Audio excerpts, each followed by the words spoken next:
អូខេសួស្តីម្ដងទៀតបងប្អូនយើងចូលដល់តេស្តទី6ទៅតងជាមួយនឹងការទៅ12នៅក្នុងភាសាអង់គ្លេសនៅក្នុងមេរៀននេះយើងបន្តទៅតាក់ទងជាមួយការសរសេរពីខ្មែរទៅអង់គ្លេសបន្ថែមទៀតអូខេយើងមានចំនួន8ទេលើហ្នឹងមិន2ទេយើងមិនថាយើងកាត់ future ចោលយើងទុកតែ present និង past ហើយយើងព្យាយាមប្រើពាក្យដដែលក្នុងការបញ្យល់ដើម្បីងាយយល់ទៅតងជាមួយការប្រើប្រាស់របស់ការនីមួយៗចឹងយើងមានតាម8ប្រយោគហ្នឹងយើងមើលសង្ឃឹមថាអ្នកនេះអាចសាកល្បងធ្វើវាសិនថាតើយើងបន្ទាប់ពីរៀនមេរៀនទី5ហើយតើយើងអាចធ្វើលំហាត់នឹងបានដែរទេតាមរយៈ clip ហើយពេលវេលាតាមរយៈប្រយោគផ្សេងៗបែបហ្នឹងទេអូខេឥឡូវនេះយើងចាត់ទុកថាយើងបានធ្វើលំហាត់ហើយយើងអាចចាប់ផ្ដើមមើលទៅតងជាមួយការបញ្យល់យើងមក answer key របស់យើងគឺទី1ខ្ញុំជាធម្មតាលេងបាល់ទាត់ជាមួយមិត្តភក្តិរបស់ខ្ញុំនៅថ្ងៃចុងសប្តាហ៍អញ្ចឹងយើងមើលតើប្រយោគហ្នឹងជាប្រយោគអ្វីដែរអញ្ចឹងកាលណានិយាយពីនៅថ្ងៃចុងសប្តាហ៍វាបង្ហាញពីអ្វីដែលកើតឡើងឲ្យរាល់ចុងសប្តាហ៍គឺយើងលេងហើយយើងមានពាក្យជាធម្មតាលេងបានអញ្ចឹងវាជាទម្លាប់ហើយអញ្ចឹងកាលណាយើងប្រើជាទម្លាប់យើងប្រើជា present simple អញ្ចឹងប្រយោគទៅជា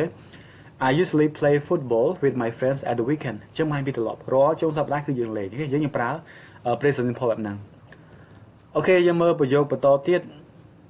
ខ្ញុំកំពុងលេងបាល់ទាត់ជាមួយមិត្តភក្តិរបស់ខ្ញុំនៅពេលឥឡូវនេះអញ្ចឹងយើងមើលប្រយោគហ្នឹងអូខេច្បាស់ជា present continuous ហើយកំពុងតែកើតឡើងអញ្ចឹង I am playing football with my friends right now អញ្ចឹងពាក្យ right now ជាមួយនឹងពាក្យ now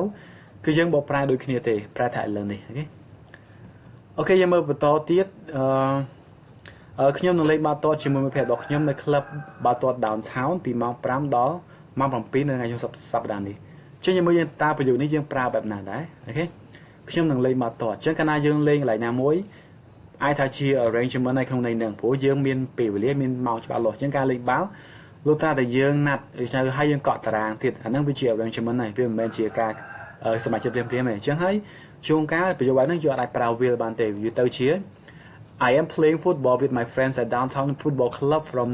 5 to 7 o'clock this weekend អញ្ចឹងកាលណាយើងរៀបរាប់បែបហ្នឹងគឺយើងច្បាស់លាស់មែនតើយើងប្រើ present continuous ហ្នឹងមិនបាច់ប្រើ will ហើយក៏មិនប្រើ going to ដែរអូខេយើងមើលបន្តទៀត number 4ខ្ញុំបានលេងបាល់ទាត់ជាមួយមិត្តភក្តិរបស់ខ្ញុំនៅក្លឹប downtown នៅថ្ងៃចុងសប្តាហ៍មុនអូខេអញ្ចឹងចុងសប្តាហ៍មុននោះគឺពី last weekend អញ្ចឹងអាហ្នឹងគឺបាច់ជា past simple ហើយព្រោះវាជាអតីតកាលហើយអញ្ចឹង I played football with my friends at downtown football club last weekend អញ្ចឹងពី last weekend កាលពីចុងសប្តាហ៍មុនអញ្ចឹងវាជាអតីតកាលអូខេហើយទី5ខ្ញុំមិនដែលបានលេងបាល់ទាត់ជាមួយមិត្តភក្តិរបស់ខ្ញុំទេអញ្ចឹងខ្ញុំមើលខ្ញុំមិនដែលអញ្ចឹងហ្នឹងជាបទពិសោធន៍ដែលមិនដែលលេងអត់ដែលបានលេងសោះអញ្ចឹងកាលណាអ្នកណាម្នាក់និយាយពីបទពិសោធន៍របស់ខ្លួនឯងគឺគេប្រើជា present perfect ហើយអញ្ចឹងចម្លើយវាគឺ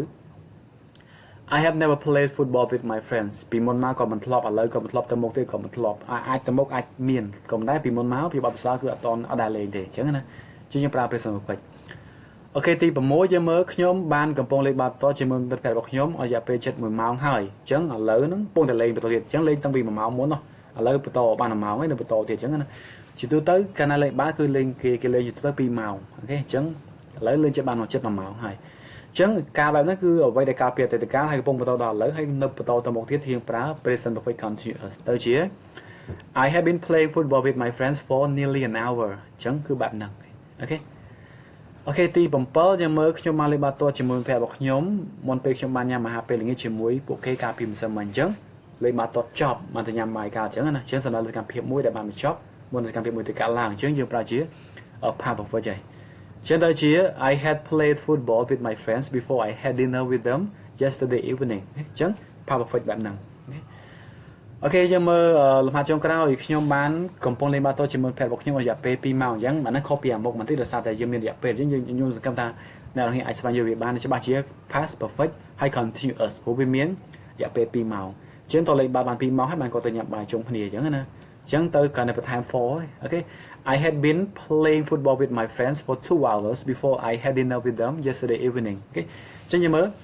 past perfect continuous គឺយើងប្រើប៉ុណ្ណឹងមានអំឡុងពេលវាខុសបន្តិចពី past perfect ទេ